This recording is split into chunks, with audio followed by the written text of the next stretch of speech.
Let me follow up on just two things you said earlier, Pierre. First of all, you said that the environment wasn't always right for these things, but it does seem like the arc of history is, at the moment, is towards more openness, more connectivity, Yes. and more participation. I mean, even the example you gave initially of when we want to participate in IPO, we now have open IPOs. Yes, exactly. So maybe I'd like you to explain a little bit more about what you see as sort of the suboptimal environmental qualities, and secondly, use the word negative externalities. Right. And maybe you could explain a little bit more of that. Yeah, sure. Yeah, no, and actually, so this is why I think 2006 is an exciting time to be living in, is because there is this general trend to more open environments, more equal access, level playing fields, tools that are helping people connect and collaborate and maintain rich relationships with other people to a much greater extent than they were before, and sort of keeping skin in the game and a sense of ownership. I think where the economic theory would point you to about where the right environment has to exist and where we're having challenges today would be both in having robust competition and minimizing negative externalities. So a negative externality is when there's a cost to the delivery of your product or to the transaction that isn't reflected in that transaction itself. So a typical example is environmental damage.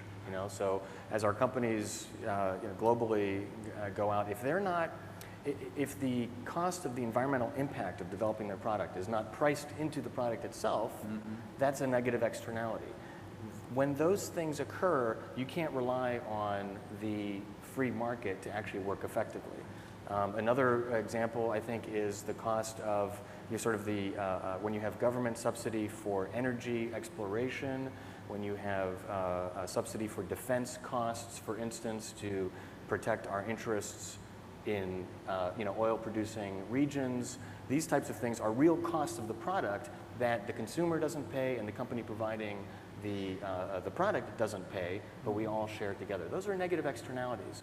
And I think that as business people, what we ought to be advocating for is, let's get back to this pure vision that Smith laid out, which is that business is a force for good. Business operations do make the world a better place if they're in the right environment. So can we please get together and really try to understand what is the right environment, and let's work towards that. Eliminate those negative externalities, ensure robust competition, so we can unleash business people to pursue their self-interest in the full confidence that the world will be better off once they're done with it. And that's sort of my current passion right now, is to really understand that, really try to work on that, because we can. Everybody in this room, you're all serving your customers. You're making their lives better in doing that. Hopefully you're making money doing it as well. You're making the world a better place. And that's the fundamental thing. Making the world a better place doesn't have to be something you do after you ran a business for a while. It's something you're doing while you're running a business. So this is sort of my thing.